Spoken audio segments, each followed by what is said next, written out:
जय हिंद दोस्तों, एक बार फिर से स्वागत है आप सभी का आपके अपने YouTube चैनल जीके क्यूज पर। और आज की क्लास आर्मी अग्निवीर भर्ती 2025 के एग्जाम की जो भी मेरे दोस्त तैयारी कर रहे हैं उन सभी के लिए जीके के आपके लिए 50 प्रश्न इंपॉर्टेंट होने वाले हैं। तो सभी दोस्त जल्दी से क्लास को ज्वाइन कर लो, जुड़ जाओ। और यहाँ पे आपका जो आज टारगेट रहेगा वो 50 में से 35 सही करने का रहेगा। तो मैं उम्मीद करता हूँ कि आप सभी बिल्कुल राइट आंसर 35 प्लस करेंगे यहाँ पे स्कोर। जिसका भी 35 प्लस स्कोर होता है आप समझ जाना कि आपकी जो तैयारी है वो बेहतर लेवल की है। ठीक है ना दोस्तों, बिल्कुल। और बार बार एग्जाम में आने वाले आपके प्रश्न हैं ये, तो बिल्कुल। और मेरा नाम कई दोस्त पूछते हैं कमेंट बॉक्स में, भैया आपका नाम क्या है? तो दोस्त मेरा नाम शिवम पटेल है। ठीक है ना, तो बिल्कुल। और चलते हैं अपने क्लास की तरफ। और आज कुछ ज़्यादा डिटेल नहीं करेंगे, बस यहाँ पे क्या करेंगे, प्रश्न और उनके जवाब। तो बिल्कुल सभी दोस्त जल्दी से जुड़ जाओ और अपने जो आंसर हों, जो उत्तर हों, वो आप कमेंट बॉक्स में बता देंगे। तो देखो यहाँ पे पहले प्रश्न है आपका कि भारत में प्रथम बोलती हुई फिल्म कौन सी थी। देखो दो पूछी जा सकती हैं, एक सबसे पहली और एक पहली बोलती हुई, है ना। तो यहाँ पे याद रखना पहली बोलती हुई फिल्म पूछा गया है तो वो आपकी हो जाएगी आलम आरा। ऑप्शन बी क्या हो जाएगा, आलम आरा यहाँ पे आपकी राइट आंसर हो जाएगा। देखो अगर पहली फिल्म पूछता तो राजा हरिश्चंद्र थी, जो कि आई थी आपकी 1913 में, है ना। और ये जो आलम आरा है ये कब रिलीज हुई थी, तो याद रखना दोस्त 1931 में। इसको मैंने ट्रिक से याद रखा है, कैसे देखो 1900 तो सेम है, यहाँ पे देखो 13 और ये 31, है ना। तो ये एक पीछे पहुंच गया और ये 3 आगे आ गया। तो याद रखना बिना बोलने वाले 1913, बोलने वाले 1931, याद रहेगा। तो बिल्कुल दोस्त, और चलते हैं इसके साथ में अपने अगले प्रश्न की तरफ। जीके के आज आपको प्रश्न मिलने वाले हैं। और विज्ञान की क्लास भी हुई है आपकी, जिसमें मैंने विज्ञान के भी 15-15 क्वेश्चन कराए हैं। उन क्लासों को भी आप एक बार देखेंगे, विजिट करना, आपको पूरा यहाँ पे प्ले लिस्ट मिल जाएगा, है ना, जिसमें सारी क्लासें आपको एक साथ मिल जाएंगी। तो आप वहाँ भी देख सकते हैं। और अगर आप कहेंगे तो विज्ञान के भी नेक्स्ट क्लास से प्रश्न जो है वो फिर से मैं ऐड करना स्टार्ट कर दूंगा। हालांकि ये आपकी जीके की इंपॉर्टेंट होने वाली है। तो यहाँ पे दिया है पर्वतीय स्थल कसौली किस राज्य में स्थित है। बेटा यहाँ पे पर्वतीय स्थल कसौली पूछा है। कसौली बहुत अच्छी घूमने वाली जगह है। और ये पता है कहाँ पर पड़ती है, तो आप सभी को पता होगा भैया, हिमाचल प्रदेश, ऑप्शन बी। कहाँ पर? हिमाचल प्रदेश, ऑप्शन बी यहाँ पे आपका सही जवाब हो जाएगा। अगर आपसे यहीं पे धर्मशाला पूछा जाए, अगर धर्मशाला पूछा जाए तो वो भी आप याद रखना कहाँ पर, हिमाचल प्रदेश में। तो बिल्कुल, और चलते हैं इसके साथ में अपने अगले प्रश्न की तरफ। देखिए दोस्त, यहाँ पे नेक्स्ट प्रश्न दिया है 1857 का विद्रोह झांसी में किसके नेतृत्व में आगे बढ़ा था। 1857 के नेतृत्व से आपसे प्रश्न पूछे जा सकते हैं। तो आप यहाँ पे एक चीज़ याद रखना, झांसी से पूछा है तो झांसी से सभी को पता होगा, खूब लड़ी मर्दानी थी वो, झांसी वाली रानी थी। तो ऑप्शन ए रानी लक्ष्मीबाई जी यहाँ पे क्या हो जाएगा, आपका बिल्कुल राइट आंसर हो जाएगा। देखो यहाँ पे बेगम हजरत महल का नाम दिया है, इन्होंने लखनऊ से नेतृत्व किया था। कहाँ से? लखनऊ से। बहादुर शाह जफर द्वितीय, जो इनको याद रखना, इन्होंने दिल्ली से नेतृत्व किया था। कहाँ से दोस्त? दिल्ली से किया था, ये याद रखना। इनको अंग्रेजों ने पकड़कर स्थानांतरित कर दिया था। और कहाँ पर कर दिया था, तो वो भी याद रखना दोस्त, रंगून में कर दिया था। कहाँ पर? रंगून। अब रंगून भी पूछ लिया जाता है कि ये कहाँ पर पड़ता है, तो आप क्या बताएंगे? याद रखना बेटा, ये पड़ता है आपका म्यांमार में। कहाँ पर? म्यांमार में पड़ता है। तो ये भी याद रखना, जिसे पहले बर्मा के नाम से जानते थे। क्या? वर्मा के नाम से जानते थे। तो बिल्कुल याद रहेगा ना। चलते हैं इसके साथ में अपने अगले प्रश्न की तरफ। देखिए यहाँ पे पूछा है इंटरपोल का मुख्यालय कहाँ स्थित है। इंटरपोल का मुख्यालय पूछा है आपसे कि कहाँ पर स्थित है। तो आप क्या बताएंगे? पेरिस, फ्रांस, रूस, या इनमें से कोई नहीं। तो याद रखना दोस्त, यहाँ पे आपका जो राइट आंसर है वो हो जाएगा फ्रांस, ऑप्शन सी। क्या हो जाएगा? फ्रांस, ऑप्शन सी बिल्कुल राइट आंसर हो जाएगा। और चलते हैं इसके साथ में अपने अगले प्रश्न की तरफ। देखिए यहाँ पे नेक्स्ट प्रश्न दिया है, खालसा पंथ की नींव किस सिख गुरु ने डाली। खालसा पंथ की नींव जो है वो किस सिख गुरु ने डाली थी। तो आप यहाँ पे क्या बताएंगे? काफ़ी अच्छा प्रश्न है। और यहाँ पे जो आपका प्रश्न का सही जवाब है वो हो जाएंगे श्री गुरु गोविंद सिंह जी। ऑप्शन बी, श्री गुरु गोविंद सिंह जी आपके बिल्कुल राइट आंसर हो जाएंगे। और ये देखो इंपॉर्टेंट प्रश्न है बेटा, इसे आप एक बार देख लेना। और चलते हैं इसके साथ में अपने अगले प्रश्न की तरफ। देखिए यहाँ पे नेक्स्ट प्रश्न पूछा है, किस वैदिक ग्रंथ में जादू टोना का वर्णन है।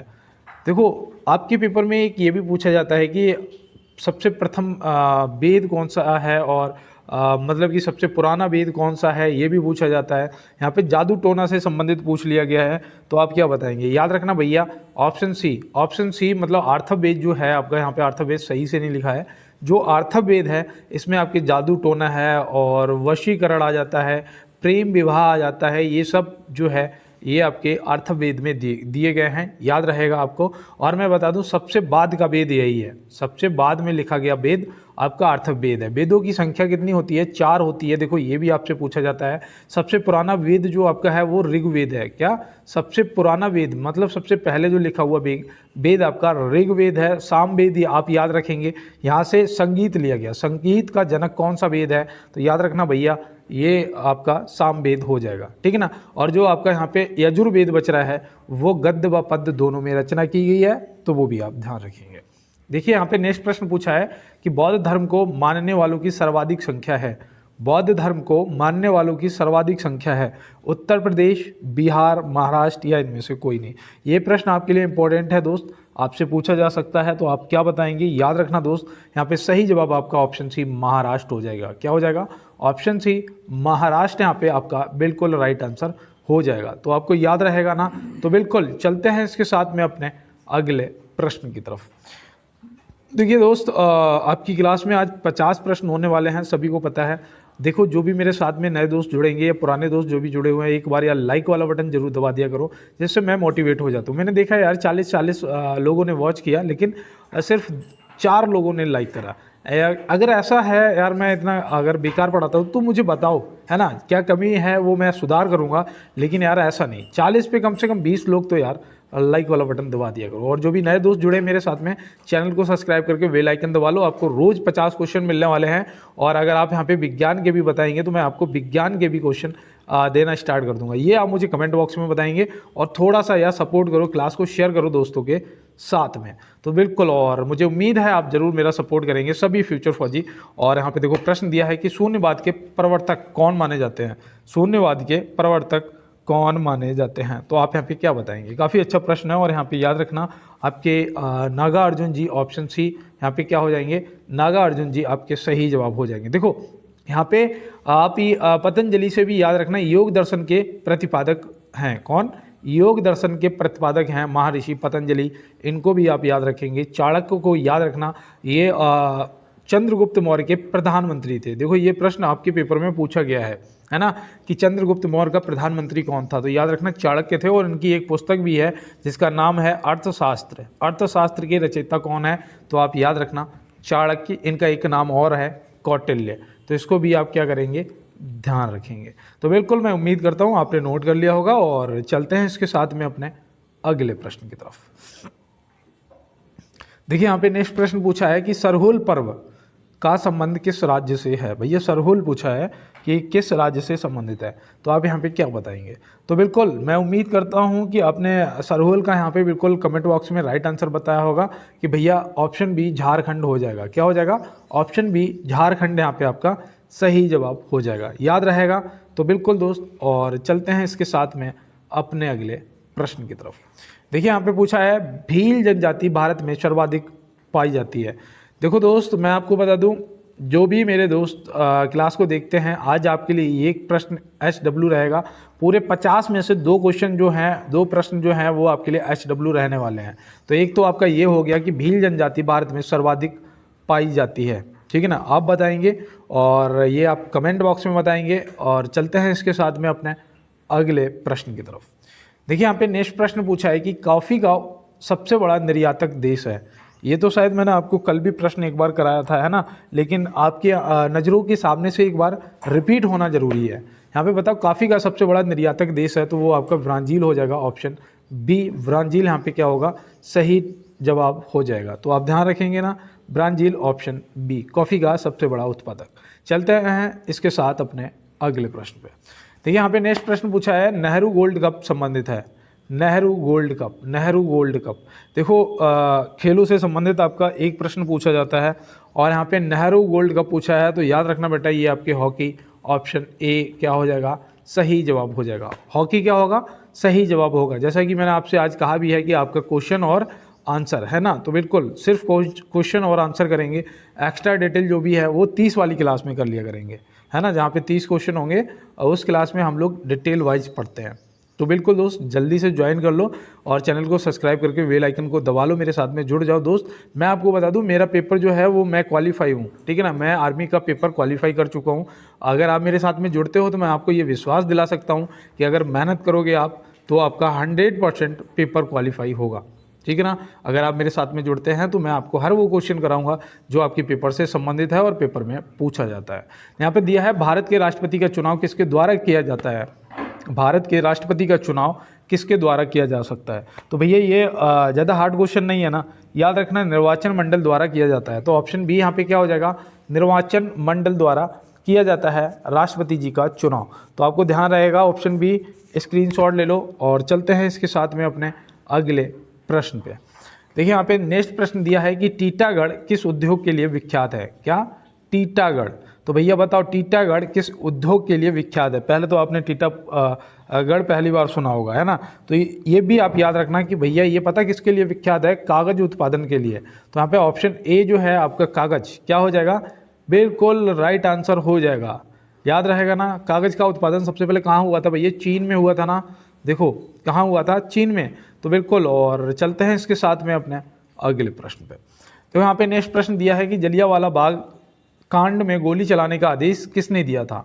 काफ़ी अच्छा प्रश्न है। तो बताओ जलियांवाला बाग हत्याकांड जो हुआ था 13 अप्रैल 1919 को, कब हुआ था, 13 अप्रैल 1919 को। अब भैया यहाँ पे गोली चलाने का जो आदेश है वो किसने दिया था। तो याद रखना जनरल डायर ने। किसने, डायर। ऑप्शन ए जो आपका है सही जवाब हो जाएगा। इसे याद रखना, इसे पता है आपको, हमारे स्वतंत्रता सेनानी हमारे अपने ऊधम सिंह जी, है ना, देखो ऊधम जी ने। तो याद रखना ऊधम सिंह जी ने इसे कहाँ, इंग्लैंड जाके मारा था। कब मारा था, 1540 में। देखो ये भी आप ध्यान रखोगे, है ना। इससे बदला लिया गया था और इसे ऊधम सिंह जी ने लंदन में जाके 1540 में मारा था, ठीक है ना। तो ये देखो इंपॉर्टेंट है, याद रखना। और यहाँ पे जनरल डायर आपका सही जवाब हो जाएगा। चलते हैं इसके साथ में अपने अगले प्रश्न पे। देखो यहाँ पे पूछा है कि भारत में कितने अंतर्राष्ट्रीय हवाई अड्डे हैं। भारत में कितने अंतर्राष्ट्रीय हवाई अड्डे हैं। क्या होता है ना, कई बार चीज़ें हमें याद होती हैं लेकिन जबान पे नहीं आती हैं, है ना। तो उसके लिए भाई माफ़ी चाहते हैं, लेकिन फिर भी मैं कोशिश करता हूँ जो अगर भूल जाता हूँ, इसीलिए कहता हूँ कि रिवीजन बहुत ज़्यादा ज़रूरी है ना। रिवीजन बहुत ज़्यादा ज़रूरी है। तो यहाँ पे दिया है भारत में कितने अंतर्राष्ट्रीय हवाई अड्डे हैं। तो आप यहाँ पे क्या बताएंगे। तो बिल्कुल मैं उम्मीद कर रहा हूँ यहाँ पे जो भी दोस्त मेरे ऑप्शन सी 34 को टिक कर रहे होंगे, ऑप्शन सी उनका बिल्कुल राइट आंसर हो जाएगा। कितने हैं अंतर्राष्ट्रीय हवाई अड्डे, 34 हैं। तो ये आप ध्यान रखेंगे। चलते हैं इसके साथ में अपने अगले प्रश्न पे। देखो यहाँ पे नेक्स्ट प्रश्न दिया है कि सीरिया देश की राजधानी क्या है। सीरिया देश की राजधानी क्या है। सीरिया देश की राजधानी क्या है। तो आप क्या बताएंगे। तो याद रखना दोस्त, यहाँ पे सही जवाब आपका दमिश्क। ऑप्शन ए क्या हो जाएगा, दमिश्क। यहाँ पे आपका ऑप्शन ए जो है राइट आंसर हो जाएगा। तो आपको याद रहेगा ना दोस्त, तो बिल्कुल नोट कर लो। देखो और चलते हैं इसके साथ में अपने अगले प्रश्न पे। तो यहाँ पे दिया है हरियक वंश का संस्थापक कौन था। हरियक वंश का संस्थापक कौन था। तो आप यहाँ पे क्या बताएंगे। काफ़ी इंपॉर्टेंट प्रश्न है और आप यहाँ पे बिल्कुल सही जवाब करेंगे कि भैया वो था बिंबिसार। ऑप्शन बी क्या हो जाएगा, बिंबिसार सही जवाब हो जाएगा। चंद्रगुप्त मौर्य जो थे ये मौर्य वंश के संस्थापक थे, है ना, मौर्य वंश के। इन्होंने धनानंद को मारा था ना, किसे, धनानंद को मारा था जो कि नंद वंश से था, है ना। तो ये भी याद रखना। श्रीगुप्त जो है ये गुप्त वंश के संस्थापक थे। किसके, गुप्त वंश के संस्थापक थे। तो ये भी आप ध्यान रखेंगे और प्रश्न का जवाब यहाँ पे हरियक वंश का बिंबिसार हो जाएंगे। चलते हैं इसके साथ अपने अगले प्रश्न पे। देखिए दोस्त यहाँ पे पूछा है तालीगोटा का युद्ध कब हुआ था। किसका, तालीगोटा का युद्ध कब हुआ था। तो यहाँ पे आपका राइट आंसर जो है वो क्या हो जाएगा। तो बिल्कुल मैं उम्मीद कर रहा था कि आप यहाँ पे ऑप्शन सी 1565 को टिक करेंगे, है ना। ऑप्शन सी 1565 को टिक करेंगे तो बिल्कुल आपका राइट आंसर हो गया है। 1526 में याद रखना पानीपत का प्रथम युद्ध हुआ था और 1556 में पानीपत का द्वितीय युद्ध हुआ था और तालीगोटा का युद्ध 1565 में हुआ था। तो यहाँ पे तीनों युद्ध जो हैं आप नोट कर लो, एक बार देख लो। अगर पेपर हार्ड करेगा तो हो सकता है दोस्त ये प्रश्न आपसे पूछ लिया जाए। इसीलिए मैं कह रहा हूँ कि जीके की तैयारी और जीएस की तैयारी करना है तो आप मेरे साथ जुड़ जाओ और मैं आपको कंप्लीट तैयारी करवा दूंगा। और दोस्त आपका जो विज्ञान की क्वेश्चन है आज मुझे लग रहा है कि इस क्लास में मुझे रखने चाहिए थे, लेकिन कोई बात नहीं है। होली के बाद आपके प्रॉपर 15 क्वेश्चन और 15 जीके के, है ना, ये आपके कंटिन्यू स्टार्ट कर दूंगा मैं। बस आप लोग जल्दी से ज्वाइन कर लो क्लास को। और यहाँ पे देखो प्रश्न दिया है कि हिंदू स्वराज्य के लेखक कौन है। हिंदू स्वराज्य के लेखक कौन है। तो यहाँ पे आप क्या बताएंगे। काफ़ी अच्छा प्रश्न है, याद रखना। My experiment with the tooth और हिंदी स्वराज, ये आपके महात्मा गांधी जी हैं। कौन? महात्मा गांधी जी। जवाहरलाल नेहरू जी से याद रखना डिस्कवरी ऑफ इंडिया। कौन सी पुस्तक? डिस्कवरी ऑफ इंडिया, ये आप जवाहरलाल नेहरू जी से याद रखेंगे। चाणक्य जी से याद रखना आपकी अर्थशास्त्र, जो अभी मैंने आपको बताई थी, है ना, तो ये भी आप ध्यान रखेंगे। बिल्कुल ना दोस्त, क्लियर है? चलें फिर अपने अगले प्रश्न पे। तो ठीक है दोस्त, देखिए यहाँ पे नेक्स्ट प्रश्न दिया है कि इंकलाब जिंदाबाद का नारा किसने दिया था? इंकलाब जिंदाबाद, भारत माता की जय, किसने बोला था? हमारे भगत सिंह जी। ऑप्शन ए यहाँ पे सही जवाब हो जाएंगे। एक बार सभी दोस्त कमेंट बॉक्स में टाइप करो जय हिंद। देखो हम लोग फ्यूचर फौजी हैं ना दोस्त, हम लोग फ्यूचर फौजी हैं और देश का फ्यूचर भी हम ही लोग हैं, है ना। तो बिल्कुल हमारे अंदर ये 1% भी संदेह नहीं होना चाहिए कि जैसे ही हमारे देशभक्तों का नाम आता है, जब हमारे अपनों का नाम आता है, जिनकी वजह से आज हम खुली हवा में सांस ले पा रहे हैं, जब उनका नाम आता है तो जय हिंद तो एक बनता है। तो कमेंट बॉक्स में सभी मेरे फ्यूचर फौजी जय हिंद टाइप करेंगे। और कहते हैं कि परों को खोल जमाना उड़ान देखता है, परों को खोल जमाना उड़ान देखता है, जमी पे बैठ के क्या आसमान देखता है। तो बिल्कुल दोस्त, और देखो यहाँ पे नेक्स्ट प्रश्न दिया है कि नीदरलैंड का राष्ट्रीय चिन्ह क्या है? नीदरलैंड का राष्ट्रीय चिन्ह क्या है? अशोक स्तंभ तो हमारा अपने भारत, है ना। अब नीदरलैंड का राष्ट्रीय चिन्ह आप क्या बताएंगे? तो बिल्कुल देखो यहाँ पे 2 ही ऑप्शन बच रहे हैं, तो यहाँ पे याद रखना बेटा, शेर, ऑप्शन सी क्या हो जाएगा आपका? सही जवाब हो जाएगा, है ना। तो बिल्कुल, और चांद तारा, तो ये आप कमेंट बॉक्स में बता देना एक बार, है ना। कमेंट बॉक्स में बता देना चांद तारा, क्योंकि ये चांद तक नहीं पहुंचे लेकिन इनके झंडे पे चांद तारा जरूर पहुंच गए। तो यहाँ पे देखो नेक्स्ट प्रश्न दिया है कि 38वीं समांतर रेखा स्थित है। 38वीं समांतर रेखा स्थित है, तो आप यहाँ पे क्या बताएंगे? देखो कहते हैं ना कि झंडे पे चांद तारा हो या ना हो, पर चांद पे झंडा होना जरूरी है ना। तो बिल्कुल, और यहाँ पे देखो प्रश्न दिया है 38वीं समांतर रेखा स्थित है, तो ये किनके बीच में है? तो मैं बिल्कुल उम्मीद करता हूँ यहाँ पे बिल्कुल सोचना ही नहीं है, उत्तर कोरिया व दक्षिण कोरिया, है ना। ऑप्शन बी यहाँ पे क्या हो जाएगा? आपका सही जवाब हो जाएगा, ठीक है ना। ये जो यूएस एवं कनाडा के बीच में 49वीं समांतर रेखा है ना, और ये सबसे लंबी रेखा भी कनाडा की है। और देखो भारत पाकिस्तान के बीच में आपकी रेड क्लिफ रेखा है ना। कौन सी? Red Cliff. मैकमोहन जो है वो आपकी किसके बीच में है? वो भैया चीन के साथ में है, तो ये भी आप ध्यान रखेंगे, है ना। कुछ भी नहीं था ऐसा जो आपको यहाँ पे याद ना रहे। चलते हैं इसके साथ में दोस्त अपने अगले प्रश्न पे। देखिए यहाँ पे नेक्स्ट प्रश्न पूछा है, स्टैचू ऑफ लिबर्टी कहाँ स्थित है? स्टैचू ऑफ लिबर्टी कहाँ स्थित है? तो आप यहाँ पे क्या बताएंगे? तो बिल्कुल मैं उम्मीद कर रहा हूँ यहाँ पे आपका सभी का सही जवाब आएगा। तो भैया याद रखना यहाँ पे आपका सही जवाब न्यूयॉर्क, ऑप्शन सी हो जाएगा। स्टैचू ऑफ लिबर्टी कहाँ स्थित है? न्यूयॉर्क आपका सही जवाब हो जाएगा, ठीक है ना दोस्त। तो बिल्कुल, और स्टैचू ऑफ यूनिटी कहाँ स्थित है? आप कमेंट बॉक्स में बताएंगे, ठीक है ना। स्टैचू ऑफ यूनिटी भारत में है। अब इतना बताना कि भारत के किस राज्य में है, ठीक है ना, आपसे पूछा जा सकता है। चलते हैं इसके साथ में अपने अगले प्रश्न पे। देखो यहाँ पे दिया है सेब का खाने योग्य भाग है। देखो ये प्रश्न ना ऐसा आता है, थोड़ा सा फंसा देता है। यही 1-2 क्वेश्चन ऐसे होते हैं जो हमें पेपर के अंदर छोड़ने भी पड़ते हैं। तो बताओ सेब का खाने योग्य भाग कौन सा है? अब इस प्रश्न को आपने एक बार देख लिया कि भैया पुष्पासन होता है ना, तो आप इस प्रश्न को कभी नहीं भूलेंगे। क्या पुष्पासन होता है? याद रहेगा। चलते हैं इसके साथ में फिर अपने अगले प्रश्न पे। देखो यहाँ पे नेक्स्ट प्रश्न दिया है, समुद्री जल का पीएच मान होता है। किसका? समुद्री जल का। काफ़ी अच्छा प्रश्न है, और यहाँ पे मैं उम्मीद करता हूँ कि आपको इन तीनों का पता होगा।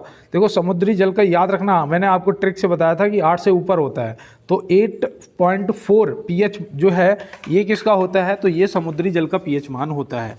याद रहेगा ना। तो बिल्कुल, और यहाँ पे देखो जो आपको दिया है 7.4 जो है ये किसका पीएच मान होता है? तो ये भी आपको पता होना चाहिए कि भैया ये रक्त का पीएच मान होता है। किसका? रक्त का। 6.4 जो है ये किसका होता है? तो ये भी आपको पता होगा भैया, दूध का पीएच मान होता है। किसका? दूध का पीएच मान होता है। तो दूध, रक्त और समुद्री जल तीनों के पीएच मान मैंने यहाँ पे आपको बताए हैं, और आप इनको नोट कर लेना अगर भूल जाते हो तो, ठीक है ना। तो बिल्कुल दोस्त, और चलते हैं इसके साथ में अपने अगले प्रश्न पे। देखो यहाँ पे दिया है सीपीयू का पूर्ण रूप क्या होगा? सीपीयू देखो ये आपसे पूछे जाते हैं। सीपीयू का पूर्ण रूप आपसे ज़्यादातर पूछ लिया जाता है, क्योंकि ये बिल्कुल बेसिक क्वेश्चन है। और यहाँ पे याद रखना इसका मतलब होता है सेंट्रल प्रोसेसिंग यूनिट। क्या होता है? Central processing unit. तो यहाँ पे आपका जो ऑप्शन बी दिया है ना, ये हो जाएगा आपका right answer. Central processing unit आपका CPU का पूर्ण रूप फुल फॉर्म हो जाएगा। तो बिल्कुल बहुत अच्छे। चलते हैं इसके साथ में अपने अगले प्रश्न पे। देखो यहाँ पे दिया है पटना शहर किस नदी पर बसा है। पटना शहर किस नदी पर बसा है। पटना शहर किस नदी पर बसा है। तो आप यहाँ पे क्या बताएंगे।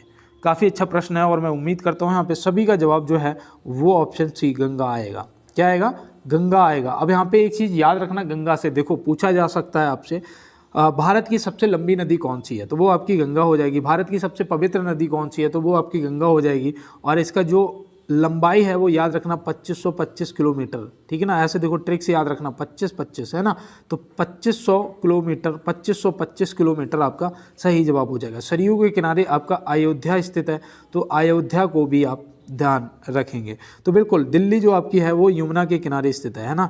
दिल्ली भी आपसे पूछा जा सकता है, तो याद रखना यमुना के किनारे स्थित है। तो यहाँ पे कोई भी एरर या डाउट आपका रह गया हो तो आप मुझे ज़रूर कमेंट बॉक्स में बताएंगे। और चलते हैं इसके साथ में दोस्त अपने अगले प्रश्न पे। तो यहाँ पे नेक्स्ट दिया है कि मौसिन राम भारत के किस राज्य में स्थित है। मासिन राम होगा, है ना। यहाँ पे मौसिन राम लिखा है, मासिन राम आपसे पूछा जा रहा है, तो आप क्या बताएंगे। तो यहाँ पे थोड़ा ये मो बन गया है ना, ये हटा दो, ऐसे बिंदी रख दो, यहाँ पे हटाओ इसे। अब बताओ मासिन राम जो है भारत के किस राज्य में स्थित है, तो आप यहाँ पे क्या बताएंगे। काफ़ी अच्छा। देखो मासिन राम पता क्यों पूछा जाता है, क्योंकि यहाँ पे जो है सर्वाधिक वर्षा होती है, ऐसे मानिए, ठीक है ना। पूछा जाएगा कि औसतन सर्वाधिक वर्षा कहाँ होती है, तो मासिन राम, और मासिन राम पड़ता है आपका मेघालय, ऑप्शन बी। कहाँ पर पड़ता है, ऑप्शन बी मेघालय आपका यहाँ पे बिल्कुल राइट आंसर हो जाएगा। याद रहेगा ना। तो बिल्कुल दोस्त चलते हैं इसके साथ में अपने अगले प्रश्न पे। देखिए यहाँ पे प्रश्न दिया है कि न्यूट्रॉन की खोज किसने की। न्यूट्रॉन की खोज, न्यूट्रॉन की खोज बेटा देखो साइंस से भी एक दो क्वेश्चन आपको क्लास के अंदर मिलने स्टार्ट हो गए हैं, है ना। तो बिल्कुल यहाँ पे आप बताएंगे भैया ये चैडविक ने करी थी। किसने, ऑप्शन सी चैडविक यहाँ पे क्या हो जाएगा आपका बिल्कुल और राइट आंसर हो जाएगा। तो बहुत अच्छे दोस्त, चलते हैं इसके साथ में अपने अगले प्रश्न पे। देखिए यहाँ पे नेक्स्ट प्रश्न दिया है कि चैंपियंस ट्रॉफी किस खेल से संबंधित है। चैंपियंस ट्रॉफी जो है वो किस खेल से संबंधित है, तो आप यहाँ पे क्या बताएंगे। देखो काफ़ी इंपॉर्टेंट है, यहाँ पे कोई क्रिकेट के साथ में मत चले जाना, है ना। याद रखना दोस्त आपका हॉकी हो जाएगा। क्या हो जाएगा, हॉकी, ऑप्शन ए आपका यहाँ पे हो जाएगा। तो ये भी आप यहाँ पे ध्यान रखेंगे।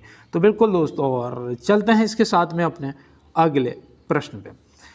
देखिए यहाँ पे नेक्स्ट प्रश्न दिया है कि संयुक्त राष्ट्र की स्थापना कब हुई थी। ये तो मैंने कल भी आपको बताया था, है ना। संयुक्त राष्ट्र संघ की जो स्थापना आपसे कल भी मैंने बताया था और डेट भी बताई थी आपको कि भैया 24 अक्टूबर 1945 आपको याद रखना है।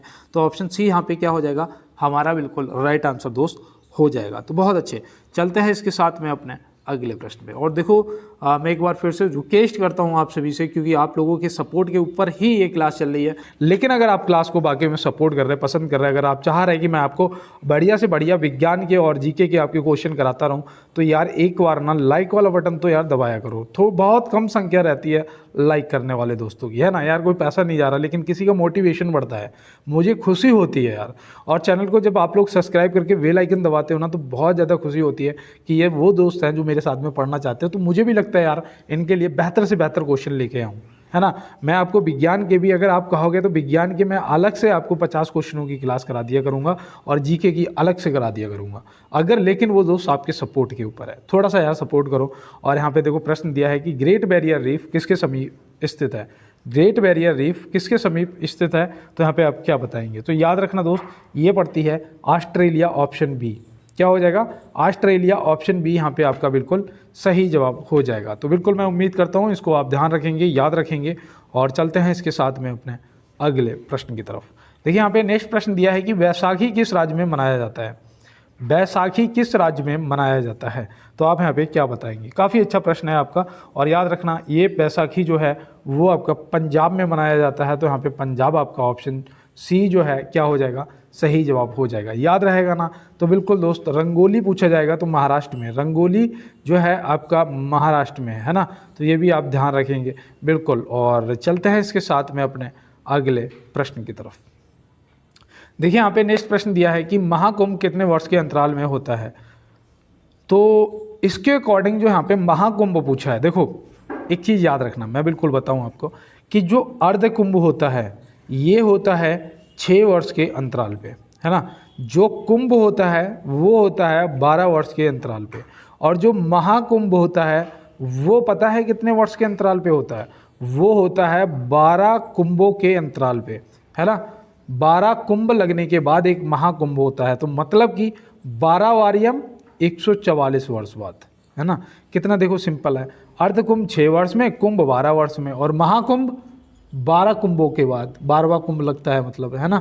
तो याद रखना दोस्त, 12 वारियम, क्योंकि ये 12 वर्ष में लगता है ना कुंभ, तो 12 वारियम 144। तो यहाँ पे इनमें से कोई नहीं आपका सही जवाब हो जाएगा, है ना। अगर यहाँ पे कुंभ पूछा जाता तो मैं बताता 12 वर्ष, अर्ध कुंभ पूछा जाता तो मैं बताता 6 वर्ष, लेकिन महाकुंभ पूछा है तो भैया इनमें से कोई नहीं, क्योंकि ये लगता है 144 वर्ष बाद, जो कि इस बार हमारे प्रयागराज में लगा था, है ना। तो याद रहेगा, इसीलिए देखो कुंभ से प्रश्न हो सकता है कि पूछ लिया जाए।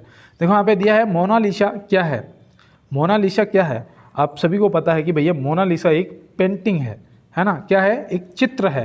तो यहाँ पे ऑप्शन बी आपका क्या हो जाएगा, सही जवाब हो जाएगा कि एक चित्र, ऑप्शन बी आपका राइट आंसर हो गया है।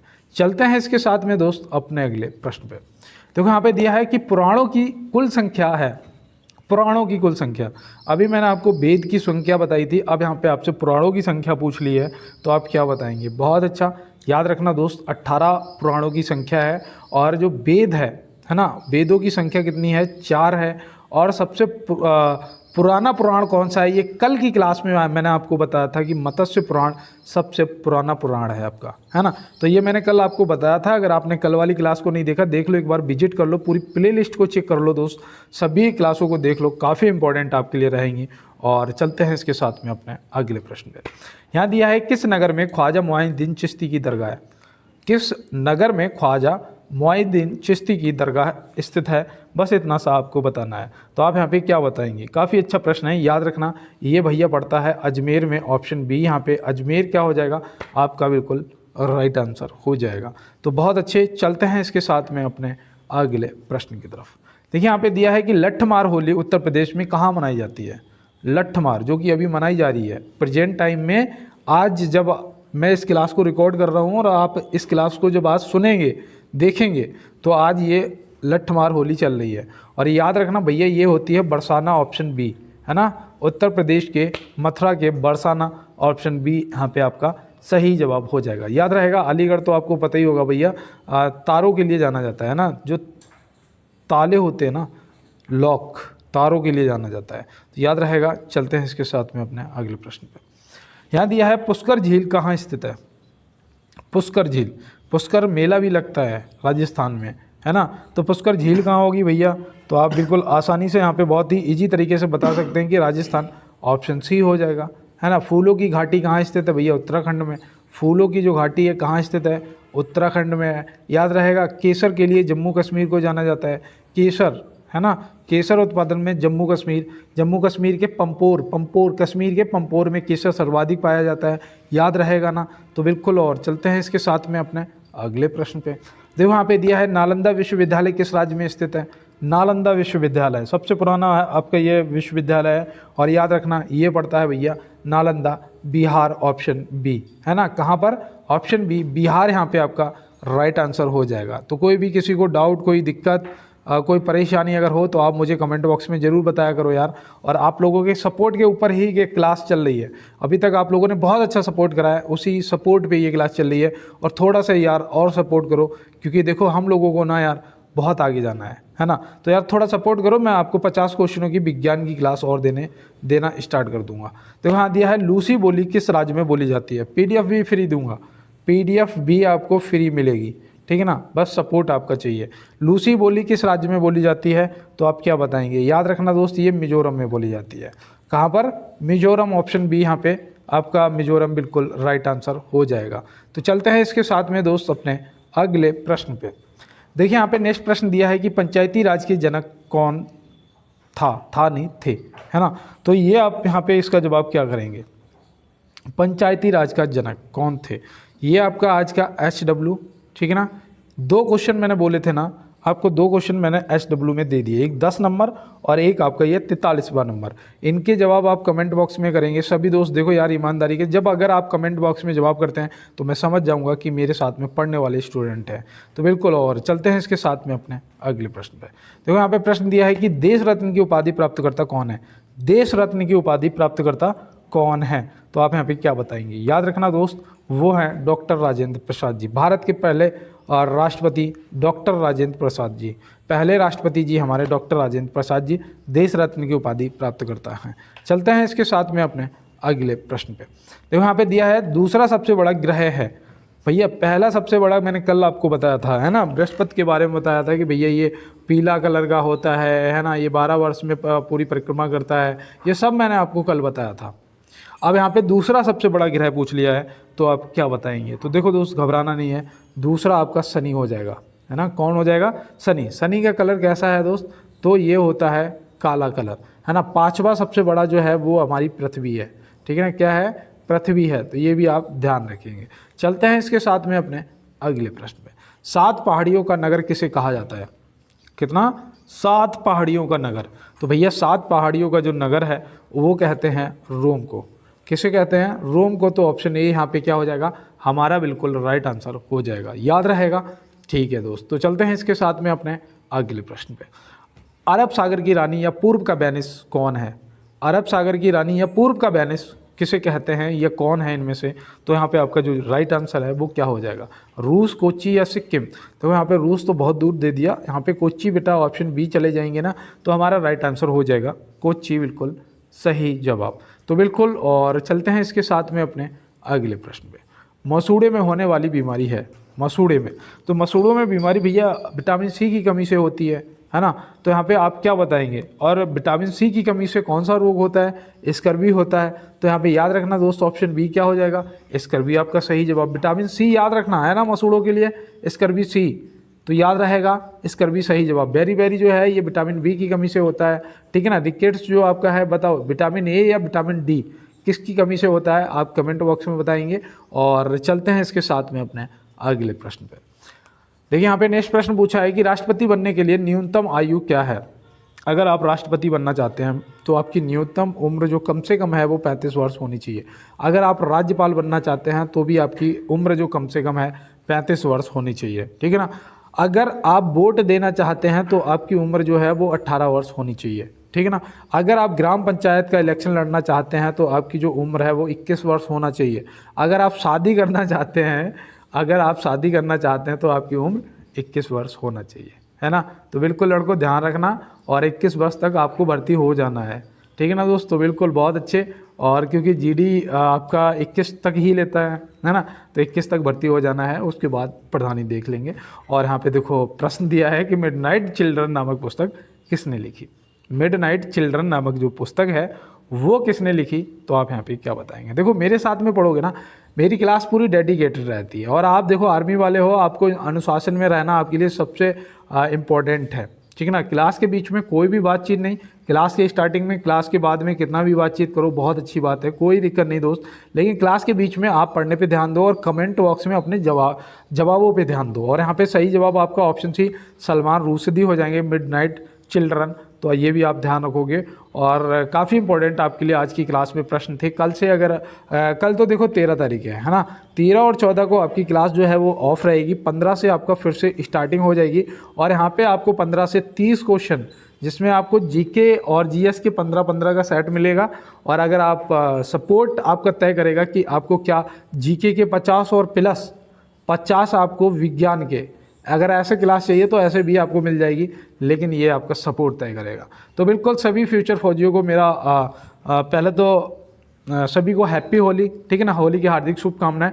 और मेरा यही आशीर्वाद है इस होली पे भी आप लोगों का शुभकामनाएं हैं कि आप सभी लोग सफल हों और आपका जो मिशन वर्दी है वो कंप्लीट हो। क्योंकि दोस्त हमें पता है कि हम लोग कितनी मेहनत करते हैं, और ये आपकी जो मेहनत है वो कोई मेहनत करने वाला ही समझ सकता है ना दोस्त। तो कहते हैं कि ये दुनिया उसी को पढ़ा लिखा समझती है जिसकी नौकरी लग जाती है। अगर नौकरी नहीं लगी तो आप फिर कहते हैं ना कि ज़रूरी नहीं कि सब लोग आपको समझ पाएँ, क्योंकि तराजू सिर्फ वजन बताती है, क्वालिटी नहीं, है ना। तो दोस्त आपको वही समझ सकता है जो आपके स्ट्रगल से, आपके समय से गुजर रहा है। बाद बाकी किसी को कहते हैं ना कि क्या फ़र्क पड़ता है कहाँ कितना गवा दिया, क्या फ़र्क पड़ता है कहाँ कितना गवा दिया, अभी अभी मैं बचा हूँ तो उम्मीद का हर हिस्सा बचा है। तो बिल्कुल दोस्त पूरी उम्मीद और पूरा हिस्सा 100% आपके पक्ष में है। अभी समय आप अपना समय बेहतरीन बनाएं और इस होली पे मैं यही शुभकामना आपको देना चाहता हूं कि आने वाले टाइम में मेरे सभी दोस्तों को वर्दी मिले। मिलते हैं दोस्त नेक्स्ट प्रश्नों के साथ में, नेक्स्ट क्लास के साथ में। तब तक के लिए मेरे सभी दोस्तों को मेरा जय हिंद, वंदे मातरम, भारत माता की जय।